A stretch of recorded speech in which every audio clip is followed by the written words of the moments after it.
So welcome to Berwick Barracks. My name is Sophie, I'm the site manager here. Berwick Barracks was built in 1717 and they finished building it in 1721. So that was when they started fitting it out and buying plates and cups and furniture and things like that. It also means that we're very close to having a 300th anniversary next year as well. Before the barracks were built, soldiers were billeted in pubs, and I'll let you imagine how well that worked out. It ended up being that the Crown owed a lot of money to the pubs, and there were lots of things like breakages, a lot of unruly soldiers. Before barracks, there was really no regimental life. It was get up, have a walk around, maybe do a bit of training and come back. So when the barracks were built, we really started to see this change of, no, I think maybe we should get the soldiers trained up and we should teach them how to use a gun. Maybe that will come in handy. The original plans were made by Nicholas Hawksmoor, who's a very famous architect who worked on a lot of buildings in London, especially the churches and places like Castle Howard. So a very famous Baroque style architect in that time. However, Nicholas Hawksmoor made his designs very elaborate, very much in the Baroque style, very pretty, and the military thought this was far too nice. We just can't have this. So a military engineer, Captain Thomas Phillip, took the designs and started taking away the pretty bits and thought, we don't need that, we won't have this. And that's why we have this very intimidating looking building here today. But if you look very closely, you'll see a few of these pretty details still around. One of them being in the officers' blocks, we have the distinction of the rounded windows opposed to the straight windows. So that's one way to tell the difference, and there's lots of little details like that. Originally, it was built to house over 600 men. So each room would have 8 men to one room, 2 to a bed. So the conditions weren't great.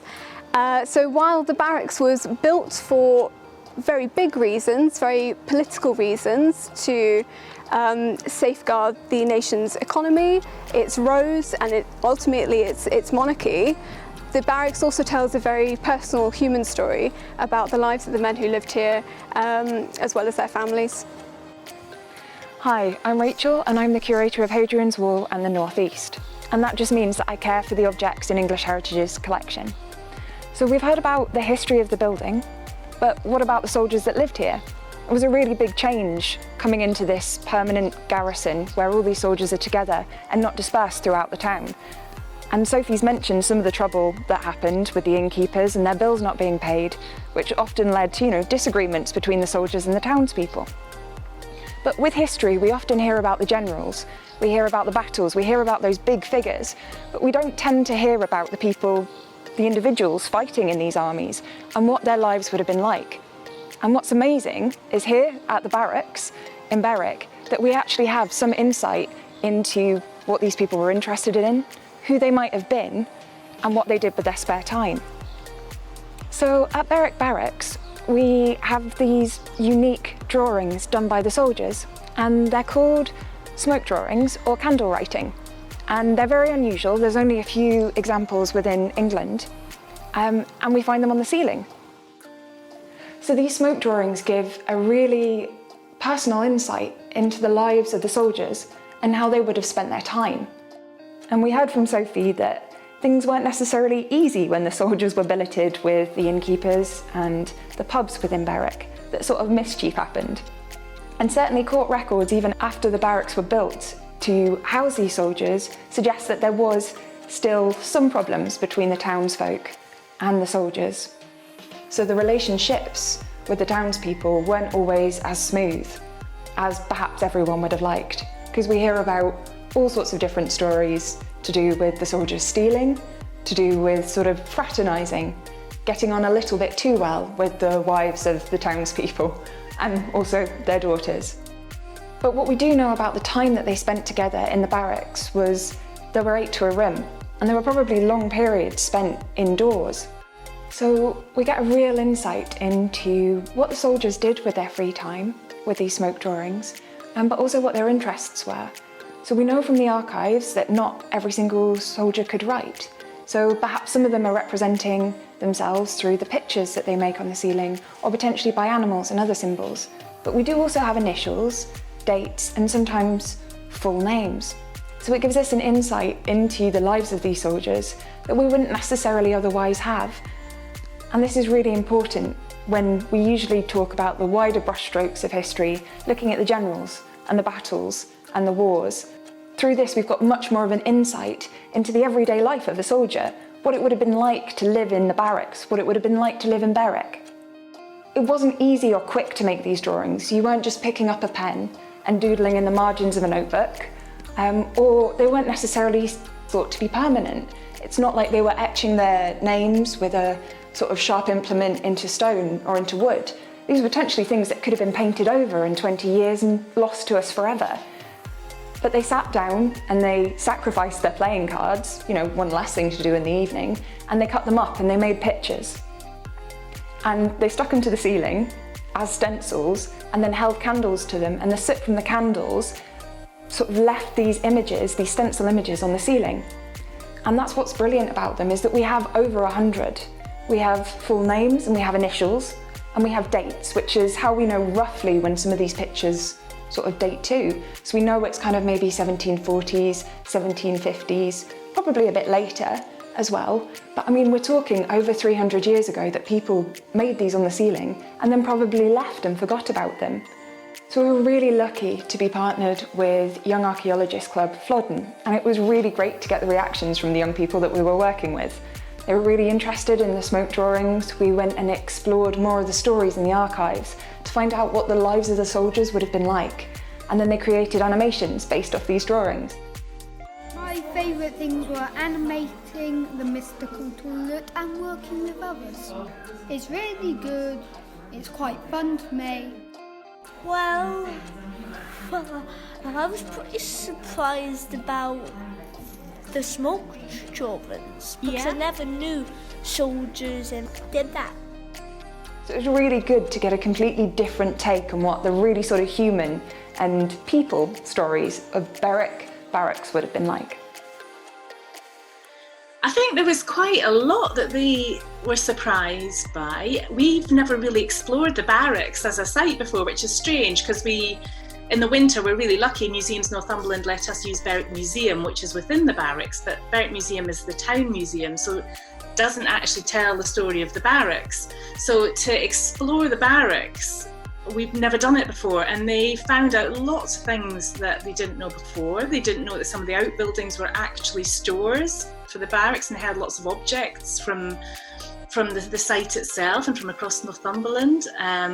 The archives, they loved going into the archives, and they found all the stories and the photographs about how the site had changed and the stories of the soldiers. I think they just absolutely loved that because there were some quite dramatic and interesting stories about the soldiers and the mischief they got up to and everything else they did. And just looking at the site itself, the lovely posh windows that the officers had compared to the little plain windows that the ordinary soldiers had, and the comparison between the officers and the everyday soldiers on site. And it was nice to get an insight into the life of an everyday soldier. Where did they sleep? What did they eat? What were the toilets like? We saw the toilet in the store, which absolutely had them enthralled, working out how many bottoms might have sat on that toilet. It was just amazing. Well, my first favourite thing is seeing things that normal people would normally not like, them going in to that big shed with the old toilets, old post boxes, and that was really fun. But the other thing I really like, because I've actually never known, I never knew they were doing smoke drawings, so I quite like looking at the smoke drawings as well. So during the Shout Out Loud project, first we visited the smoke drawings in situ, and then we came behind the scenes to see the other smoke drawings that we have in storage. And we can split these images up mainly into sort of three main groups. So we have sort of architecture, and we believe that one of the most popular stencils and it definitely seems to have been reused. Either someone was really pleased with that work that they did, or he lent it around his mates and everyone had a crack at doing that version on the ceiling. And we think that's probably Berwick Town Hall. It didn't catch their imagination enough to be a full-on exact representation of Berwick Town Hall. There's some bits that don't quite line up, but compared to everything else that we found within Berwick, comparing it with all the other buildings, it really must have been the town hall that they were aiming to make an image of on the ceiling. And the other groups that we have animals, and that ranges from everything. We have horses, we have birds, we have a goat thing that could well be also a unicorn. It's not entirely clear, but I think what's important was that they did give it their best effort. We have shoes, but we also have portraits of, or what we think are portraits of some of the soldiers. So we think we've got them in their uniform. It's been pointed out that it's probably a long overcoat. Some of them are carrying either swords or rifles. Some appear to be on horses. And so we don't know whether they're self-portraits, whether they're caricatures of the officers that they served under, or whether they're meant to be portraits of their mates. But what we do know is that this is a lasting image of some of the people that lived in Berwick Barracks in Berwick-upon-Tweed. So yeah, I think they learned quite a lot, and it was just a variety of activities. So learning how to make plaster, and then actually having a go at doing their own smoke drawings. Up until that point, you know they're enjoying it and you know they're taking in some of the information, but it's only when they sort of delve back into it all and try to think about how they can share what they found out that you realise they have really taken on board a lot. And so it was when they started thinking up their stories for their animations, you could see, wow, you really were getting involved in this project, and it's, you know, in the archives, picking up on all those stories.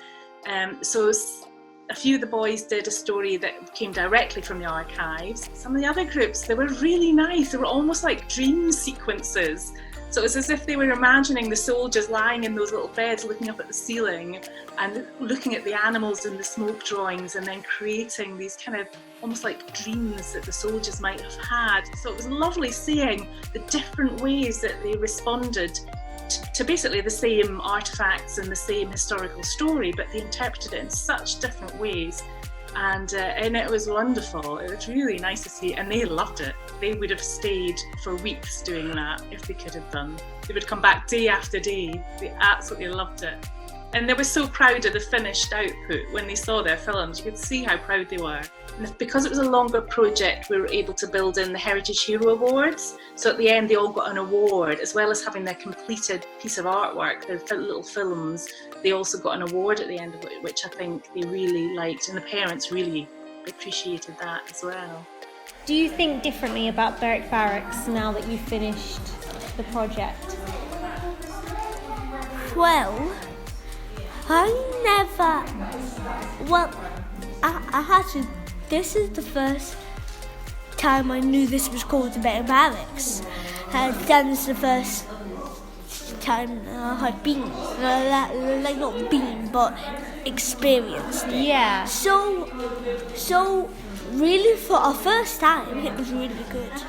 I'm pretty inspired.